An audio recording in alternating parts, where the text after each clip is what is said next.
Oh, landmines and jellyfish. Welcome back to Knives, I guess. And are you even a confusing question? But we did a live stream going in on the Fox Edge FE044. Now let's get our preamble out of the way, because you know I spoil you guys. And first things first, and most importantly, the pocket clip is tip up, which is the Lord's carry. We got our lanyard hole right here. We got a steel frame lock, and we got a single show side olive wood scale. There's a flipper tab, so let's flick the bean. And 3.75 inches of titanium nitride coated HCR 13. Now that that's out of the way, we did our live stream on the Camillus Keto, and when that died at 45 minutes twice in a row, I still had time to burn, so I decided I was going to do this and just get it out of the way. I knew it wasn't going to be pleasant, and because I want you guys to know how the stuff holds up, how the heat treatment is and all that, we went ahead and did it. I didn't want to, but we did. You know, I would have rather just chucked this in the pile and forgotten about it, but, you know, this was a gift from Bushcraft Outdoors, too. You son of a bitch! Thanks, we all hate it now. You know, so I promised him I would flog these things pretty hard when he gave them to me, and this is a BattleBox knife, and, you know, on BattleBox's website, they're saying it's a $25.99 knife, and no, it's an $8 knife. Like, I covered all that in the last video I did on it, so we're not going to dwell on that part too long. It was unpleasant to carry. Didn't really enjoy it. I didn't even want to fidget with it. Like, it's that bad. So, you know, the thing that I wanted to learn from this, specifically, was the hollow grind all the way up to the top. I haven't had one with a hollow grind that was stretched out quite this far and all the way up to the top of the blade like this with no flat. So I figured maybe that would push through cardboard easier than most of our hollow grinds, and nah, it didn't. It didn't. You know, the hollow grinds, all of them I've done except for, I think the Ozark Trail Dropout might have been the only one where the hollow grind just turns into a wedge. It takes a lot of extra pressure to push it through the cardboard. You have to lean into it and give her what for. And this did that. You know, up here towards the tip, it was an easier cut, but, you know, your natural cutting motion, you'll start here and then push, and of course it goes farther back as you go. That's a natural cutting motion, and if I kept it right here and got it straight down, it was okay. But, you know, almost all the cuts did what cuts do and pushed farther to the back of the blade. So most of those cuts were just pushing really hard through there. Now, this wouldn't have been as much of a problem for me, but the ergos on this, oh dear God, they are not the absolute worst ergos we've gotten. You know, we still have the ST-155 floating around over there, which are just the absolute worst that we've seen so far. But this is down around the bottom of the barrel. Like, again, Hall of Shame. This is a Hall of Shame champion right here. And, you know, a lot of the problems with the ergos boil down to the fact that the two halves of the liner are as far apart as they are. This could be significantly thinner, but they only milled out a spot for the bearings on the blade. They could have milled out a small spot inside the liner right here and brought that in tighter and made it more comfortable. These are pretty thin slabs. You know, they're not the thinnest. They're not too thin to be scary, but they are fairly thin. And they're chamfered here, but they're not chamfered on the inside. So that puts a lot of pressure on two small contact points. And, of course, this callus right here from doing this so much, that made it down in there way farther than I wanted it to, and it put a ton of pressure on these 2 points right here. And it was really painful, really fast.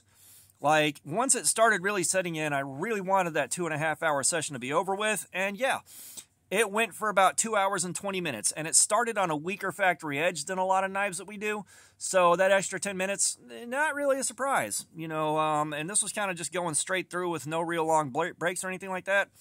It went through about the exact same amount of cardboard over the exact same amount of time that all of our other HCR 13 has done.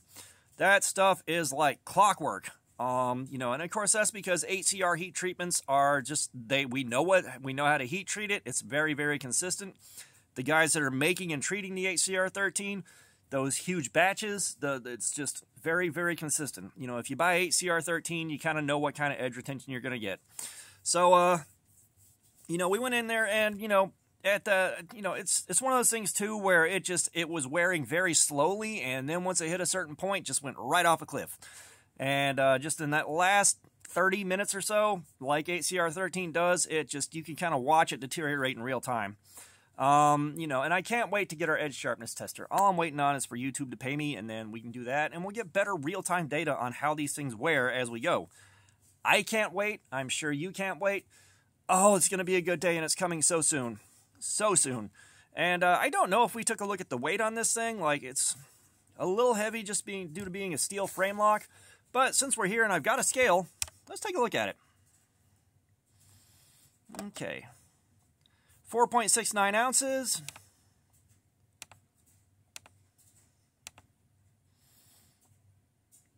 And 133 grams. So, you know, not super heavy, but it is, you know, heavy for a small knife. And, you know, that's okay. Like, the weight's not too bad. But, you know, like I had mentioned earlier, I really, really dislike, one, this pocket clip, just the mark of cheap garbage, and the single show side scale. Like, this sucks. If you see that, steer clear. You know, there's two redeeming qualities now. All right, the HCR13 has a good heat treatment, and the thumb studs stayed out of the way of hand sharpening. Once the edge wore out, I took the opportunity to practice some more freehand sharpening, and, you know, unlike the Keto, these thumb studs are easy to keep out of the way. You know, the choil's pretty easy to work with. I think you can see here, I got into the choil just a touch right here. Just a touch, not bad at all. And I didn't get into it here. And a lot of knives, I tend to chew up that part of the choil because I don't have much experience hand sharpening. But the HCR13 responded well. I got a pretty good, pretty consistent bevel all the way up. Like, there's just a little bit of a thin spot right here that I could have done better. But, you know, for like my 4th or 5th time hand sharpening something freehand, I'll take it. And, of course, like, it responded well to the stone and the strop. It responded very well. And, of course, I'm going to mess a cut up because I'm on camera. Wow, 2 in a row. Look at that, guys.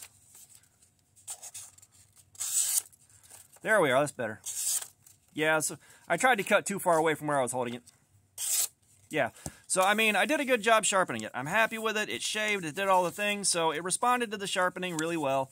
The burr that came up off it was nice and crispy. Like, the steel itself is solid, and the thumb stud stays out of the way. Now, I did take this thing apart, and I fixed the lock rock. There's no more lock rock on it. There's no more side-to-side blade play. And, so when I took it apart to look at everything, I just pushed the lock in this way and flexed it a little bit until it stuck out a little bit farther and put it back together. And now it's a little far over on the lock side, but you still have pretty much full contact. Like 100% of the lock right here is on the back of the blade. So I still wouldn't worry about that closing on me unless I really went out of my way to do something stupid. But now there's no lock rock.